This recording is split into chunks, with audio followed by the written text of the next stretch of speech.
This is the Voice of Early Childhood podcast.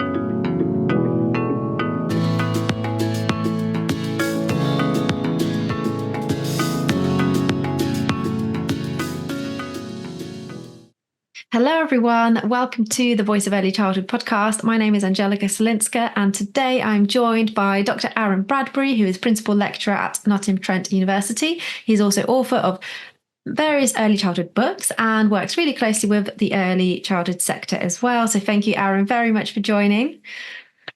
We also have Tamsin Grimmer, who is early childhood consultant and principal lecturer at Norland College and also has written a book. And this is exactly what we're talking about today. So love and nurture in early years. So I've got it here in front of me. So Aaron, Tamsin, thank you both for coming back onto the podcast. I know you've already been on individually, both of you talking about various things, quite connected to this topic. Tamsin, you were talking about love languages, and Aaron, you're talking about bringing the joy back into the early years sector. So it's great to have you back again and together as well. So yeah, thank you very much. It's exciting because the book has recently launched. So, and actually, I was at the book launch. That was fantastic. It was kind of really like embracing everything about the book. So obviously there was lots of adults in the room, but it felt very nurturing itself the whole day. So I just wanted to share that with you and say how lovely that was. A really lovely launch to this brilliant book.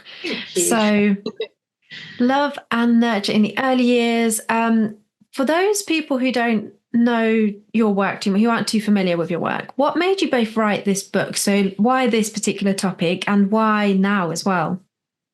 Who wants to start?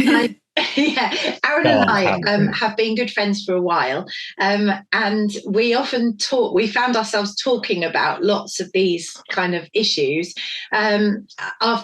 partly after I'd written my book, Developing a Loving Pedagogy, and Aaron had focused a lot on nurture in his work, and I focused a lot on love, obviously, in my work. And we just found that there was this massive crossover and lovely kind of the books and the things that we were talking about really complemented each other. And we used to have these discussions, didn't we, Aaron? And it was you really, wasn't it, that came up with the idea? Yeah, I mean, what's really important, I think, is that me and Tamsin value the connection that's there with children as early childhood practitioners. And I think that's kind of where my nurture kind of discussion comes from. And you can't nurture a child without love. Yes. So it was literally me and Tamsin, weren't we, Tamsin? We were just chatting and we said, why don't we just bring them together? And that's where the book kind of came from, really. And keeping the child very much at the heart. Yeah. What we're both really passionate about. So it just made sense, didn't it? Absolutely. Yeah. Yeah, I guess it makes sense to bring your practices, your ethos, your values together. And, you know, we always say that there's so much more power in collaboration. And that's obviously really important to share your practice, share your thoughts, reflections together, and also kind of model that to the sector as well, because a lot of the time, the early childhood sector, we do work in silos. We kind of hear that a lot. We're all kind of quite separated, and it's so important to come together and really kind of expand on our own knowledge, our practices, experiences, and things like that. So yeah, that's really, really important. And Tamsin, I think I just mentioned at the beginning that you wrote a book, but obviously you wrote several books as well. It's not just the one book. I was just so focused on this one. Yeah, you're both. She's written loads of books. I mean, she's way surpassed me. I mean, it's like a mentor to me. I'm trying to catch up with her. That's what it is. So. But why now was another one of your questions. I'm quickly moving on. I think now, actually, we really, really, really need nurture because and love, obviously, because I think our children, all of us actually, have been through quite a lot in the last few years, and sort of growing out of the pandemic. The children in our early years settings, we're still seeing the impact of this, with our youngest children and into early years in school at the moment as well. And there's the danger that if we don't put nurture and love underpinning everything else, that we'll be so focused on some sort of catch-up curriculum that actually you overlook the needs of the child and the child in the now. Aaron, there's a little lead in for you for later. So I think what's really, really important is that we touch on why now, very much so in the book as well, don't we, Tamsin? And Tamsin's just said around this kind of this rhetoric of catching up, and we kind of know that children lost out on a lot of that connection and social and emotional needs during COVID, and we're starting to see that now, aren't we, in reception? But actually, there's this whole debate around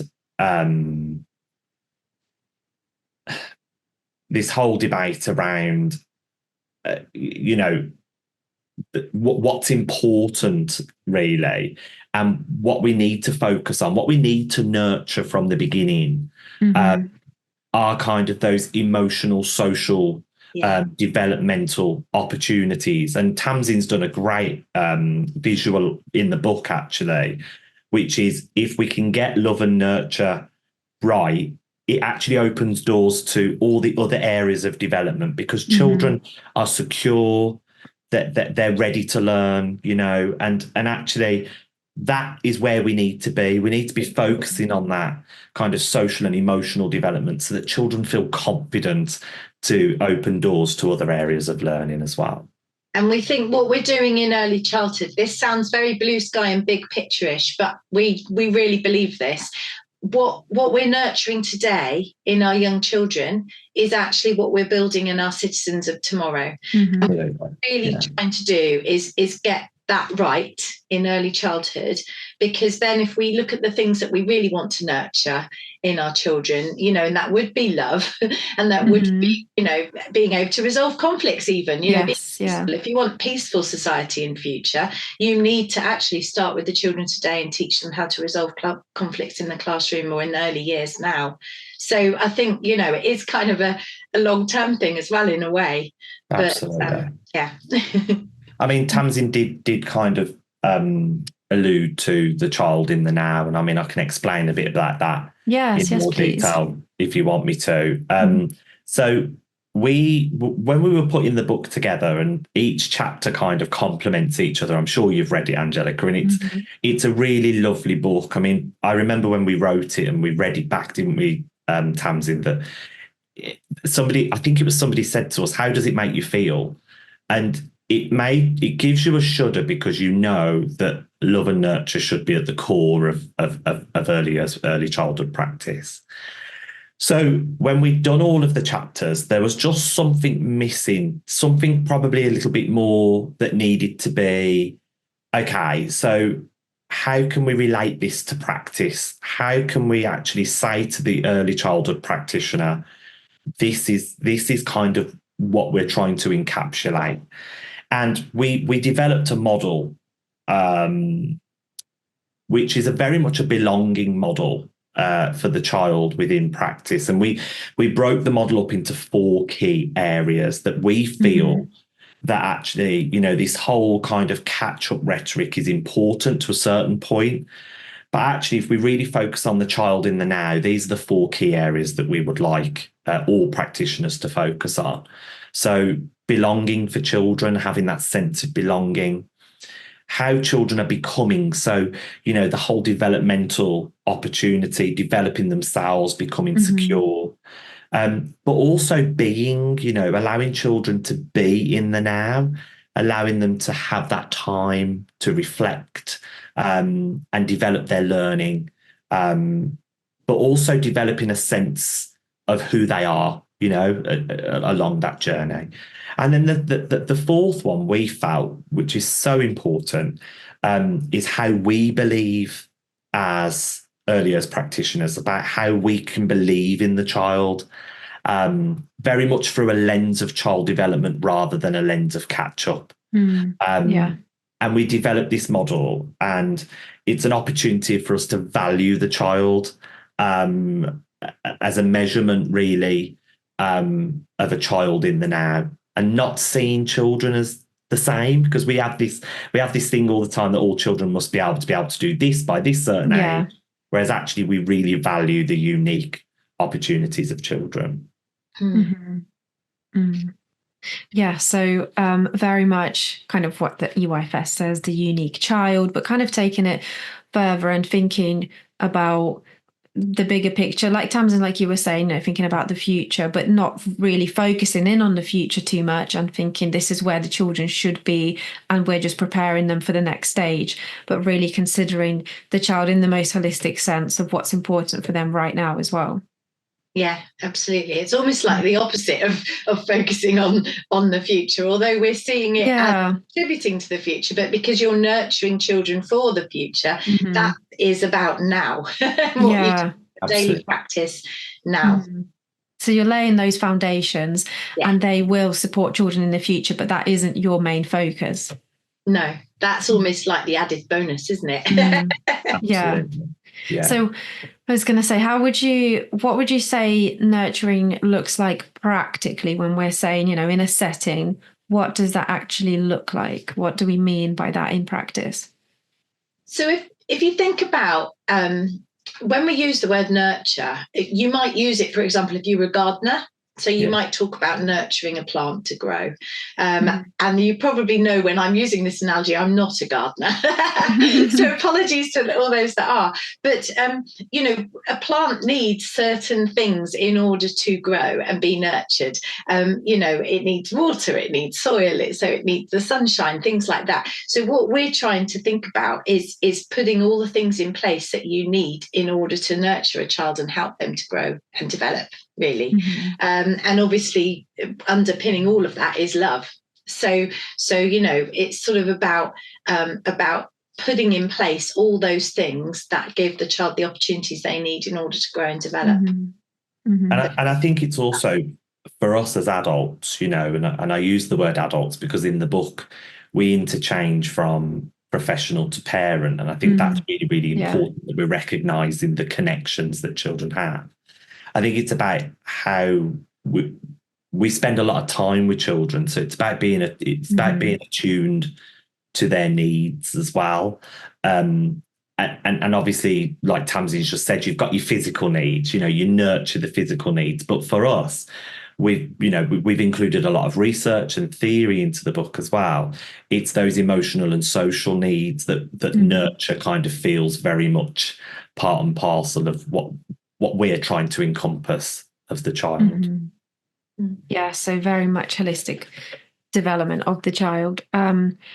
And I was going to say, in terms of, you mentioned physically and emotionally supporting children and being nurturing to them. I know, Tamsin, this is something that we've talked about before in terms of kind of those professional boundaries, and a lot of settings actually, I don't know so much kind of about now, maybe things of, with the whole bringing in self-regulation. Obviously, it's not a new term, but it's a newish term for the early years because we've not really used that before. It's kind of come in the last few years, but there have been settings that kind of have policies on not hugging children and things like that. And that sounds really sad because, that's exactly what children need. And the things that we're talking about today is very much, being loving and supporting and caring and showing that. And you talk about love languages. So what's your stance on this from that love and nurture perspective of where are those, I guess, professional boundaries, and how do we talk to these practitioners who may be almost like scared to love a child or to show that they love a child? I think it's important to say that we can't live without touch. Touch is a really important part of daily life. Whether that's a handshake, at a business meeting, or whether it's, just sort of gently squeezing the shoulder of somebody you love as you walk past them, or in a classroom, it could be a high five of a child. Touch is actually everywhere. And I think that it's also vital for child development. And there was some research, I think we refer to this in the book, that came out of the pandemic, which mentioned that touch was as vital to child development as nutrition, as healthy food. Oh, very interesting. That's quite significant. So I think we need to sort of start with the premise that actually it's vital. So it's not a question of should we or shouldn't we. It's a question of maybe how do we, and how do we maintain those professional boundaries. So I think it's really important that staff, if you're working as part of a team, that you have a conversation about this and that you decide upon your approach. I think a no-touch policy is verging on neglect, and I don't think it's an appropriate policy to have I would suggest in any form of childhood, but particularly in early childhood. I also think it's impossible, because how do you keep a child safe? By holding their hand when you're walking by a busy road? How do you change their nappy? If there are practicalities to think about here as well. But I think we need to think about it and talk about it. And I think that we then need to have some sort of policed approach, I suppose. I think it's important to remember that we are professionals, but also that we're in loco parentis, and that we are there in the place of a parent. And how would a parent respond? Well, I've had some conversations with some practitioners who have been told that they shouldn't be, for example, giving a child a hug. But I think there are different occasions where actually the hug might be exactly what the child is needing at that moment. I don't think it's about our needs. I think it's about the child. And if you have a child who's just fallen over and hurt themselves, that child might really need some sort of physical comfort. And I think if we're not giving them that, we're not meeting their needs just as much as they might need first aid, sometimes more so than the first aid. Equally, you may have a child that does not want that cuddle, and that's the last thing they would want, actually, in which case we definitely don't use touch with that child in that same way. So I think you need to know your children really well as well, and respond sensitively to them. So the touch we need to think about consent, and how children would give consent, even children who are non-verbal, or perhaps very young children who can't yet vocalize it, how they give consent. So you're looking at body language, you're looking at the way that they're interacting with us. So I think there are so many different layers here, but I think it's really important that this is talked about and thought through. So I also think it's who's leading that as well, and a lot of children lead that, kind of initiate that. I've been very lucky with Tamsin. We've been in some real settings lately. We'll explain what we've been up to, but actually you see children going to their to their practitioner and maybe holding their hands out, or sometimes they literally just climb on you because they want you to read the story. So I think and I always just think to myself, parents, when they leave the children at the setting, do they want you to be that cold in the response around that kind of loving touch? I think it is something that is definitely there, and I wholeheartedly agree with just what Tamsin said, really. And I think your boundaries will also depend upon where you're working in your relationship with the child. So, in the past, I've had job roles that actually were much closer with the children. So, for example, I was a nanny for a brief amount of time, and I've been a childminder for a few years. And those roles in a home-based setting, actually, I would kiss the children that I cared for, because I was looking after them every single day, and they saw me as, almost like another mother, really, in those roles. Very different to when I've been a reception class teacher, for example. As a childminder, I might have blown a raspberry on a child's tummy when changing their nappy. You kind of, just as I would my own child. As a reception class teacher, I wasn't blowing raspberries on their tummy. I think you've got to think about your role, and does the school or the setting or where you're working, do they have a policy on it? If you are in a position like being a childminder or a nanny, obviously parents will have some sort of say in this as well. I wouldn't have had that close of relationship and hugged and kissed the children if the parents were uncomfortable with that in the same way. So I've had that professional discussion with the parents and carers. So, and I've led, I followed their example actually. And the other thing, I've been the same in terms of my practice, whether the parent's in the room or not in the room. And, I've been consistent in my own practice. It doesn't matter, who's there or who isn't there, because this is my practice. And so when I had my own policies, for example, when I was running my own business, my policies would explain what my approach was.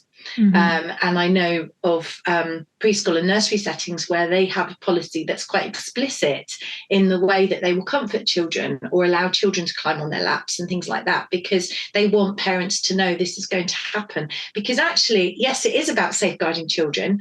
It's also actually about safeguarding us as well, you know? So it is important that we have those professional boundaries, but where the line is drawn, I don't think is a simple answer. Yeah, like you said, it's all about having these discussions and conversations and opening them up, rather than just being worried about something and saying, actually, we're going to ban this because it might be a little bit too risky or, seen in an odd kind of way. And I think there are sometimes, dare I say it, some difficulties when if you, for example, work for an organisation, perhaps, I don't know, multi-academy trust, where decisions that are made are perhaps made from a more older children perspective or even a secondary perspective. And then that same top-down, these decisions are then tried to be applied to 2, 3 and 4-year-olds, how you would use touch with a 13, 14, 15-year-old is very different to how you would use touch definitely. with a 2, 3 and 4-year-old. So I think we need to be thinking about it in every circumstance rather than having one rule that we're applying to everybody all the time. Hi, it's Angelica here. Thank you all for listening in. I'm here to ask for a quick favour from the early years community. In order for the Voice of Early Childhood to continue creating free, valuable content and sharing voices, we need your help. Please hit the subscribe button wherever you are listening on. And if you are listening on a podcast platform, then check out and subscribe to our YouTube channel, where you can not only listen, but also watch the podcast and really focus in on the discussions. Or if you are viewing on YouTube already, remember that you can also find us on 19 different podcast platforms. Simply search for The Voice of Early Childhood and subscribe to get a brand new episode every Monday morning, ready for your morning commute or however you start your week. And as always, do share the podcast with colleagues, friends, and parents of young children. We have a lot of interested parents and family members listening in and reading the articles. So let's ensure more of them can access the free content. Let's encourage them to engage and keep these thought-provoking discussions going. Enjoy the rest of the episode. Yeah, definitely. And as we're talking about all of this, it really reminds me how vital it all is in terms of self-regulation. And I think we kind of mentioned it a little bit there already in terms of children's needs. And it really links into as well that kind of behaviour management and the more old-fashioned, ways that we don't really want to see anymore.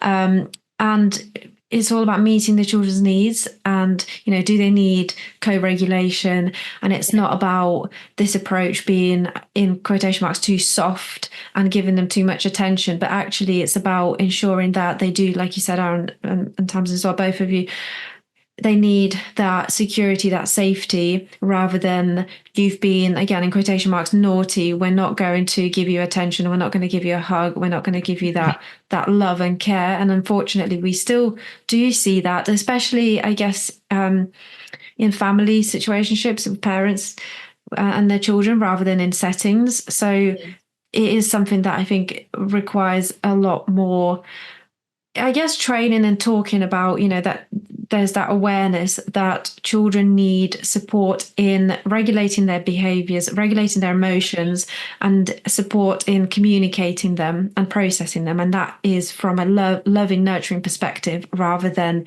you've done a bad thing, you need to just sit there and think about what you've done. And I think that's kind of empathy. And really kind of being validating a child's emotions. I mean, I in the book we do talk about, how we can get children to empathise with each other. And you know, I'm not adverse to be, you know, to say to children sometimes, because it's important, the word no, you know, no is actually important sometimes, but it's about being in tune with your children. It's about really validating their emotions and understanding that actually, you know, that empathy that you can instill with children is something that can be learned. I mean, there is such a thing as positive discipline by using language and really kind of trying to kind of be in tune with the now, you know, actually what you know, what instead of just saying, you know, and disciplining children in that negative way, there actually is a way of doing it through positive discipline as well. And you know, and I think the book does touch on some of that quite well. When we think about relational practice, we kind of talk about that as well, because we talk about how children, when they're behaving in whatever way, is communicating something to us, whether it's communicating, you know, a need or a want or an emotion. And so actually our role, as Aaron said, is to be attuned to the child and try and notice what they're trying to communicate. So, you know, keeping the relationship with the child central to your practice, really. Yeah, that's really interesting. Today, actually, I was listening to Cheryl Warren's podcast, and she was talking about how actually sometimes we do talk about behavior as communication in too much of a almost like on the surface level kind of way, where children aren't necessarily communicating through their behavior. They just they almost don't really know what they're feeling themselves. And that behavior is information for us to kind of take in and understand what's going on, and then support the children, because the children may not be almost like, you know, if they're, as people say, throwing a tantrum. Yeah, exactly. They're not doing it to say, I'm angry, you know, and I'm going to do this, and this is how I can communicate. Actually, like you say, it's not conscious. It is just a reaction, a response to something. And they may not even understand kind of, you know, what they're doing is communicating something to us that we think, oh, they're clearly angry. But actually, you know, they're just responding to the way that their body is feeling. It's kind of really seeing it as information that we can take in. But it's having a setting that allows children to do that as well. So it's you know, instead of us completely always having to jump in to kind of, it's allowing the child to have that time, you know, and that's something that we, you know, as practitioners, we do. You know, I've done it myself. We rush in, don't we? And we want to try and fix it, you know.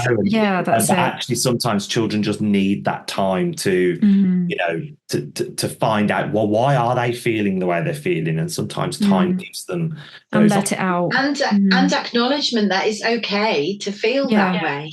You know, I think that's really important. If we can help to validate those feelings that they have, so that they feel hopefully loved and understood.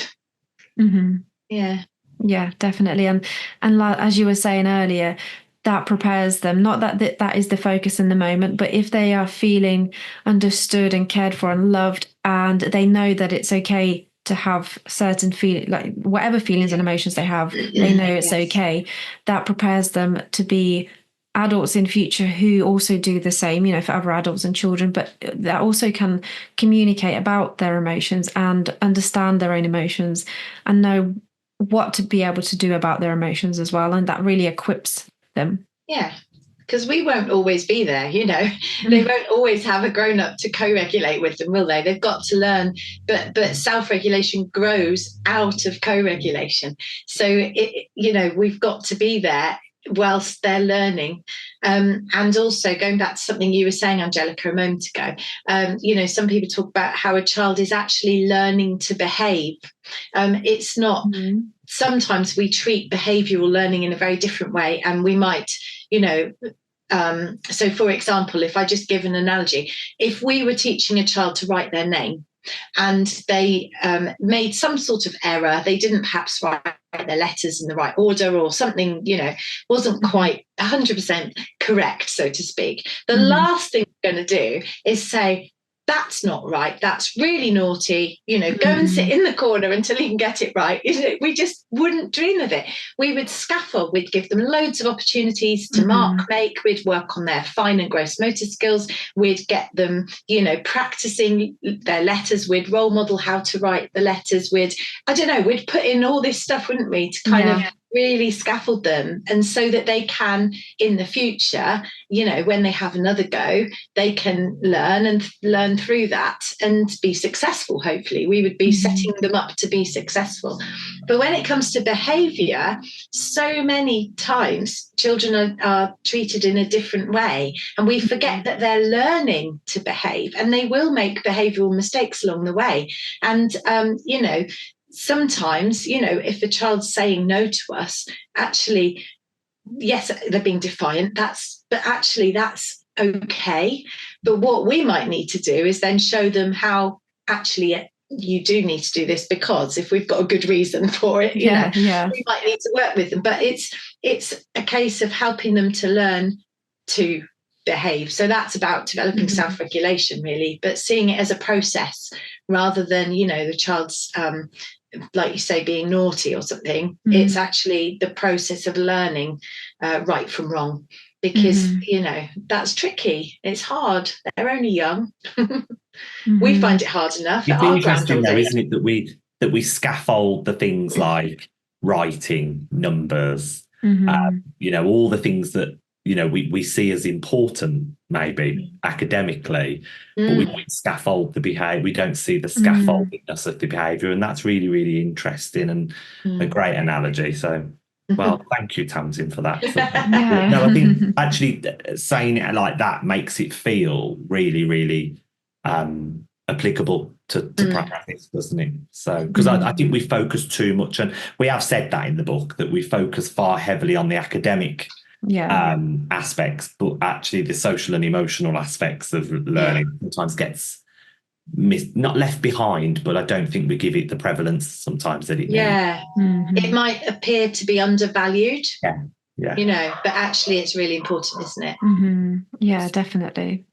And we're talking about nurturing for children, obviously, but actually it's important to think about nurturing practice for adults as well, in terms of, team members and staff well-being. So does that apply, the things that you talk about in your book, does that apply to educators as well and not just children? Definitely, yeah. I think, one of the things that we've just talked about is co-regulation. And if an adult is trying to co-regulate with a child, if they're feeling stressed themselves and, they're dysregulated, well, they're not actually in the right place to be able to support the child. So, that's one way to look at it, isn't it? That for them, their own well-being is really important. You can't pour from an empty cup. All of those analogies, So, I think it's really important. But I also think it's about recognising that our sector is actually, doing all these wonderful things that we're talking about under sometimes very difficult circumstances. If you're a practitioner or even a childminder, and you practitioner in a nursery, and you've got staff off sick and you're having to meet ratio needs and all those type of things, they do this on a day-to-day basis. But what's really lovely is that they put the children first. We've spoken to practitioners, haven't we, Tamsin, out in practice, and you hear the stories of real life. Let's not forget that these practitioners are living just like everybody else in the UK. They don't put a cape on in the morning and just everything else disappears. They've got all of those things in their mind as well. But the passion and the drive for the children is what gets them through. But absolutely what's important is that if we nurture children, we need to nurture ourselves as well.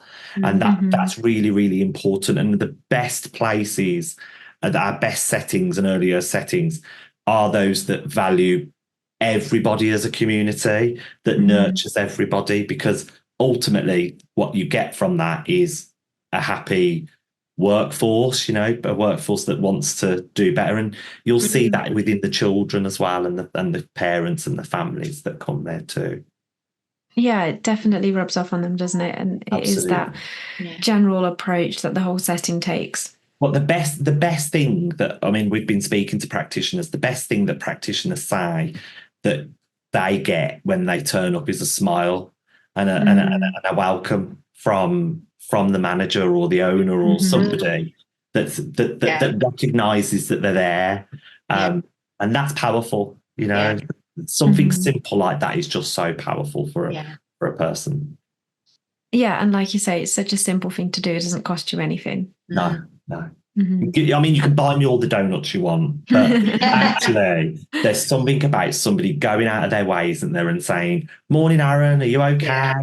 You know, that means, I mean, don't get me wrong, I would love a donut as well, but you know, that holds you feel valued, don't you? You feel like you've been noticed, you know. And I'm going to link it in with theory because it's just come to my mind. But Daniel Segal talks about the 4 S's of you know, that having that sense of belonging and everything, the 4 S's of attachment, because he talks about feeling safe, feeling seen, feeling soothed, and feeling, is it secure? Oh no, I can't remember now. But the feeling seen is, I think, what came to mind when Aaron was talking, because it's like being noticed, isn't it? You want to be seen, and just like we would notice, you know, if the children, I don't know, you know, when they come in and they say, "Oh, I've got new shoes on," or something, and you have to kind of make a big thing of saying, "Oh, wow, look at that, they're lighting up, that's amazing." You know, actually, if someone comes in and they say, "Well, have you had your hair done?" or "Is that a new top?" or, you know, it's nice, isn't it? So I think everyone wants to feel seen. Yeah, definitely. And I guess this kind of makes me think a little bit about the situation currently that we've got, like with Ofsted and all the changes. And I kind of didn't want to bring this in, but it is really relevant as well, I think, and current. But in terms of, you know, that nurturing practice, and you talk about practitioners feeling seen as well, there is obviously a lot of challenge there around Ofsted coming in and judging, and even that word judgment, you know, we've heard a lot recently being addressed. And it's not a pleasant experience. Of course, inspections are stressful and you feel judged, and you maybe don't necessarily, I don't know, some practitioners don't necessarily feel seen as a practitioner, but more like, you know, they're coming to kind of perform a judgment, a tick list, and they're just part of the setting, and then you get graded with one word and that's that. You're not really seen as that educator.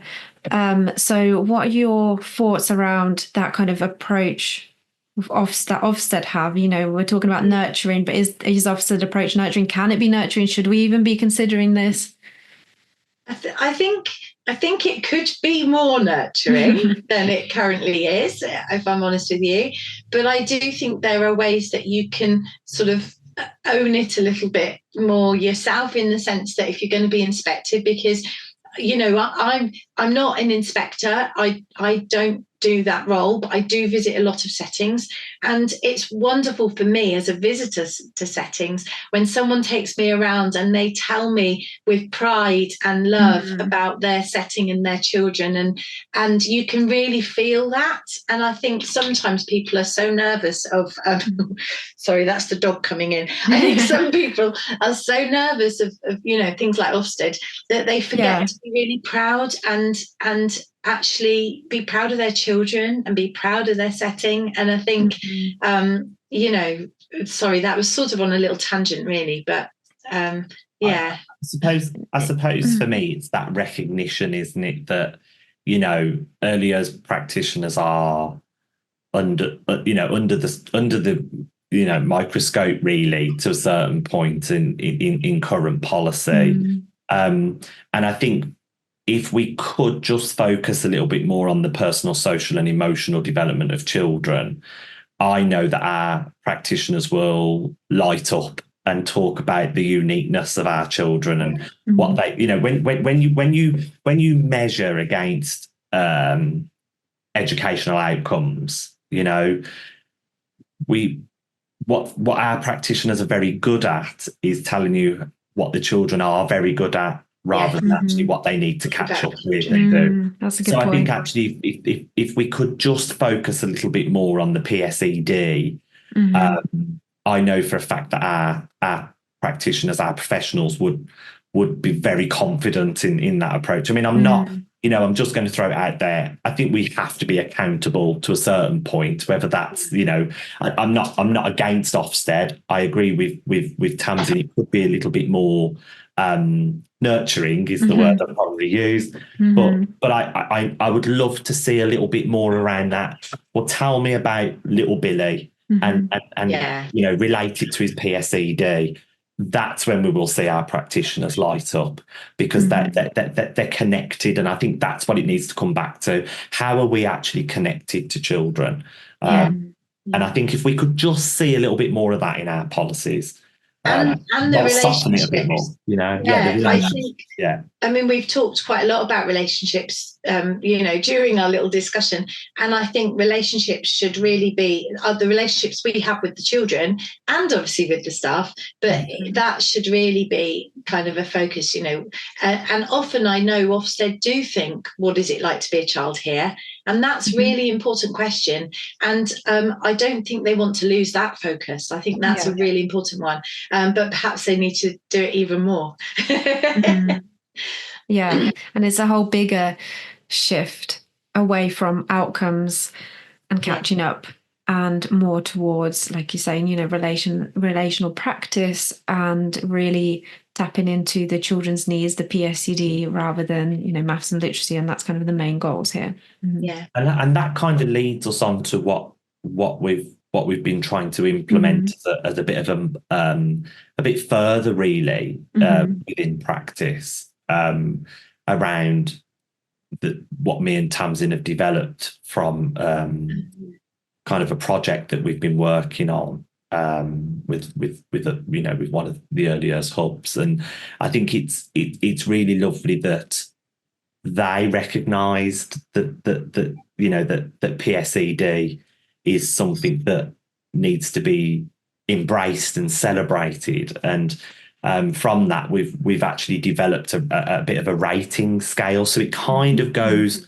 back to, we know, because research tells us, that when children are feeling secure, they're ready to learn, they're confident to learn, that we want children to be resilient, and move on, make mistakes, but do it in a really good, loving and nurturing environment.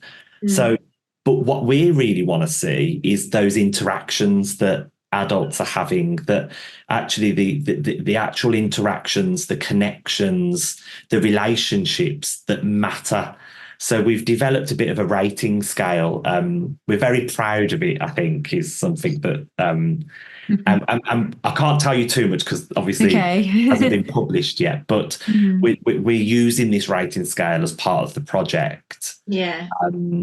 And the feedback that we're getting from practitioners is just delightful. It's the only word I can use. It's just magical. Tamsin, do you want to? I mean, the only thing, I'll give you a tiny bit more, because the only thing is, it's sort of along the lines of the ECHAs and ITAs and the sustained thinking, emotional well-being. It's that kind of scale, because we felt loving and nurturing is something that sometimes doesn't feel very concrete. It doesn't feel like something you can see very easily. It's like, well, what does this look like in practice? And we've had lots of discussions with practitioners and educators about this.